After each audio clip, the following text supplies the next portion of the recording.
Imagina viver em um mundo onde a morte ronda cada esquina, onde a peste, sem piedade, corrói tudo o que toca, e o medo é uma sombra constante. A Plague Tale nos transporta para essa realidade brutal, onde crianças tentam sobreviver a um cenário de desespero absoluto. Mas e se esse mundo não fosse apenas ficção? E se a peste que devastou a Europa no século XIV voltasse com a fúria que vemos no jogo? Como seria viver em uma sociedade em colapso, cercada por doenças implacáveis, ratos insaciáveis e uma humanidade à beira da extinção? No vídeo de hoje, vamos mergulhar nesse cenário apocalíptico, explorando o que realmente aconteceria se a realidade de A Plague Tale fosse possível. Desde a história da peste negra, a praga que dizimou milhões, até os horrores que poderiam ocorrer com um colapso social total, vamos examinar como seria a vida em um mundo onde a morte não tem descanso e os vivos são forçados a lutar por cada respiração. Eu sou o Mark e vamos dar um passo atrás na história e entender com precisão o impacto de uma peste que mudou o curso do mundo. Poderíamos sobreviver? A peste negra, que assolou a Europa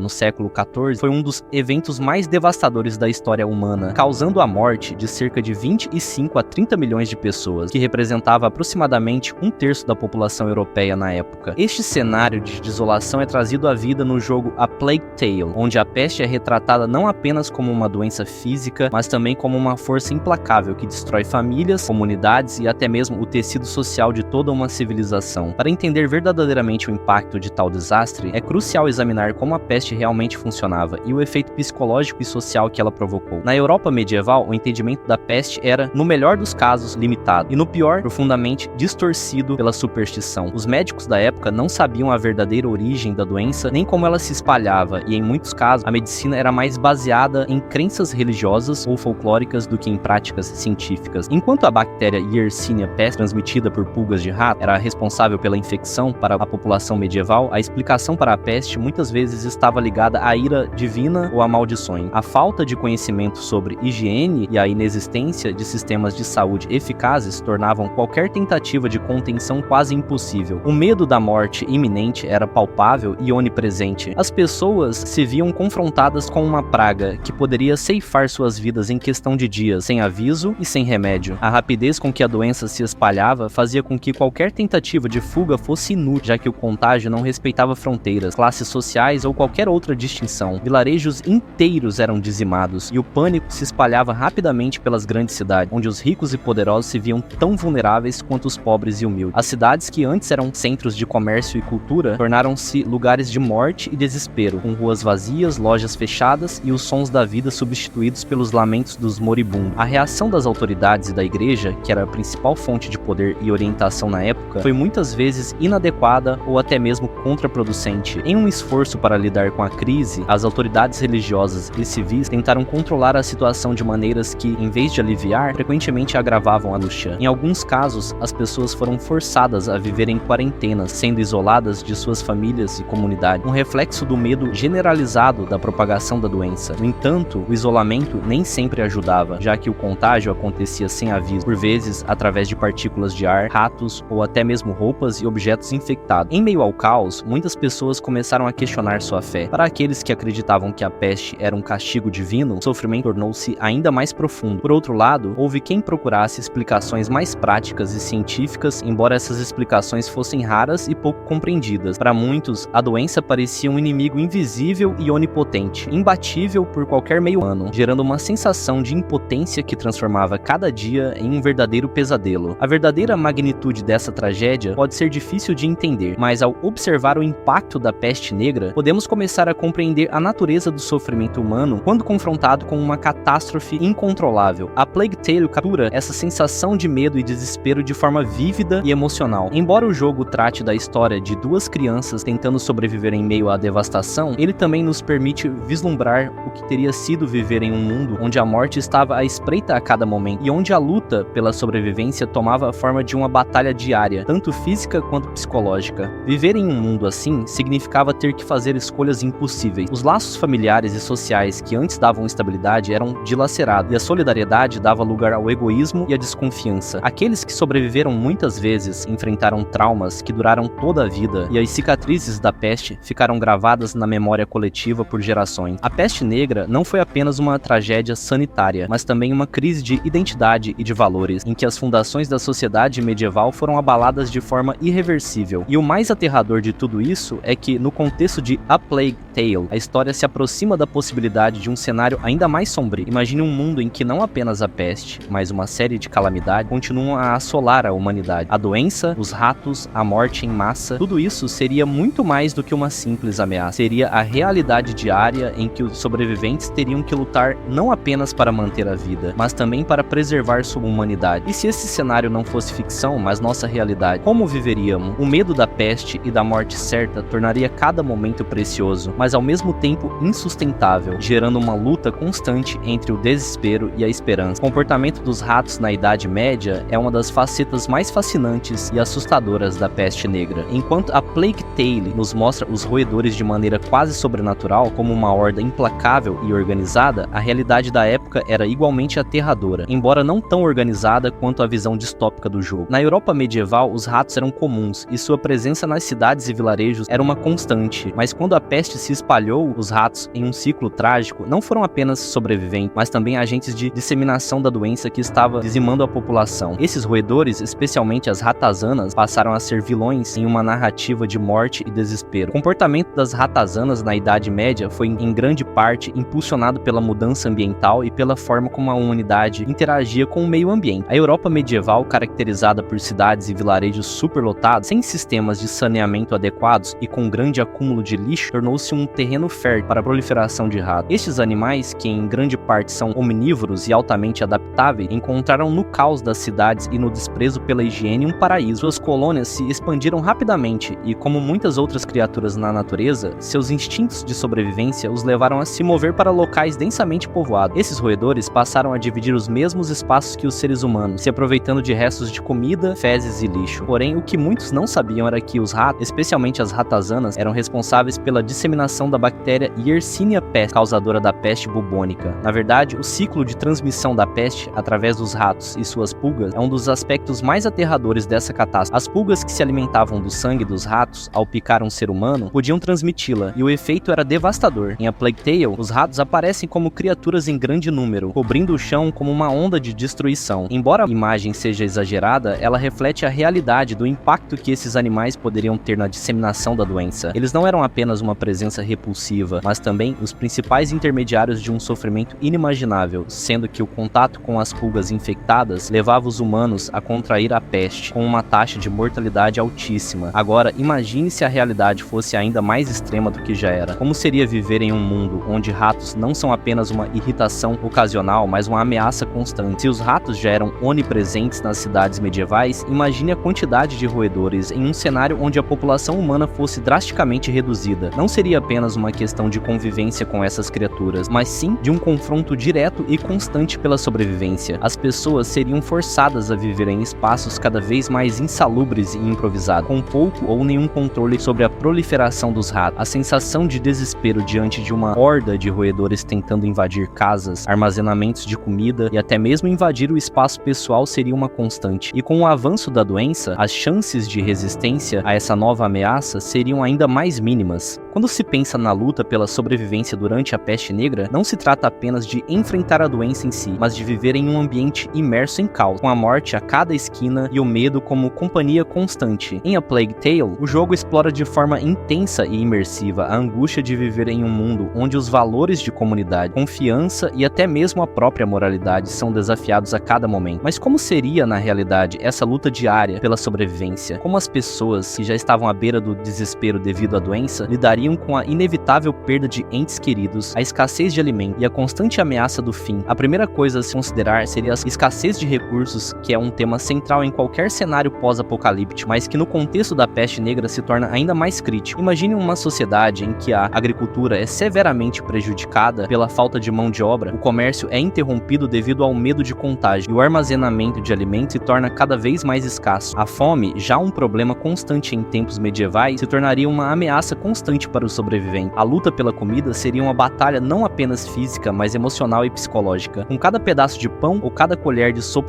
tornando-se um prêmio raro, as pessoas seriam forçadas a tomar decisões difíceis, muitas vezes em detrimento de sua própria ética e moral, simplesmente para garantir que pudessem viver mais um dia. A ideia de sobreviver a qualquer custo se tornaria uma realidade difícil, onde os instintos humanos de autopreservação ultrapassariam os laços de camaradagem e comunidade que antes mantinham a sociedade unida. Além da escassez escassez de alimentos, haveria a questão das doenças secundárias, que se espalhavam nas cidades e vilarejos devastados pela peste. Com o saneamento básico praticamente inexistente e as condições de higiene precárias, as pessoas se viam à mercê de infecções adicionais, como a cólera, a disenteria e outras doenças transmitidas pela água contaminada ou por insetos. Não seria raro que os sobreviventes, lutando contra o cansaço e a fome, acabassem sendo vítimas dessas doenças secundárias. O sistema de saúde medieval, se é que se pode chamar assim, não estava à altura do desafio. Os médicos da época, que muitas vezes não tinham sequer noção do que estava realmente acontecendo, eram impotentes diante da magnitude do problema. Nesse cenário, o conceito de sobrevivência se ampliava. Não bastaria apenas resistir à peste, mas também a outras condições de vida extremamente adversas que colocavam à prova a resistência física e mental dos indivíduos. A vida cotidiana se transformaria em uma luta constante contra os elementos, onde a mera sobrevivência se tornaria o maior feito. O medo da doença, da fome, das doenças secundárias e da violência dos outros sobreviventes criaria um cenário em que a confiança e a solidariedade seriam minadas a cada dia. Muitos dos sobreviventes, ao verem suas famílias e amigos perecerem, se isolariam emocionalmente, criando uma barreira psicológica para suportar a dor. O trauma da perda constante e a sensação de impotência em face da morte iminente tornariam um simples ato de viver um desafio diário. O que restaria da humanidade em tais condições? Como as pessoas se manteriam unidas em meio a uma calamidade tão devastadora? Seria possível cultivar qualquer tipo de moralidade ou bondade, ou todos os valores seriam sacrificados em prol da sobrevivência? Uma questão crucial que surgiria seria o que restaria da própria humanidade ao longo do tempo. Em A Plague Tale, a história é centrada na busca de duas crianças por um sentido de propósito e preservação, mesmo quando o mundo ao seu redor parece ter perdido toda a esperança. No entanto, no contexto de uma peste real e devastadora, os sobreviventes enfrentariam um dilema existencial constante: como manter a própria identidade, a própria humanidade, quando tudo ao seu redor parece estar desmoronando? O ser humano sempre se orgulhou de sua capacidade de criar e construir, mas como sobreviver em um mundo onde a construção é impossível e tudo o que resta é a luta pela sobrevivência? Nesse contexto, a moralidade se tornaria um campo de batalha. O que seria considerado aceitável para um ser humano que está prestes a morrer de fome? O que seria ético quando, diante de um grupo de sobreviventes, o último pedaço de comida disponível precisa ser disputado entre eles? Em uma sociedade onde a lei e a ordem já não existem, a sobrevivência humana poderia ser possível sem o apoio de uma estrutura social e moral? A violência poderia se tornar uma opção e o roubo uma prática aceitável, já que qualquer um estaria disposto a fazer o que fosse necessário para continuar vivendo? Em muitos casos, os sobreviventes de uma catástrofe como essa estariam forçados a tomar decisões impensáveis, escolhendo entre a vida de alguém e a sua própria, ou entre a lealdade à família ou a sobrevivência individual. A psicologia humana, quando pressionada a viver em um cenário de constante ameaça e perda, também passaria por transformações profundas. O estresse pós-traumático, o medo crônico,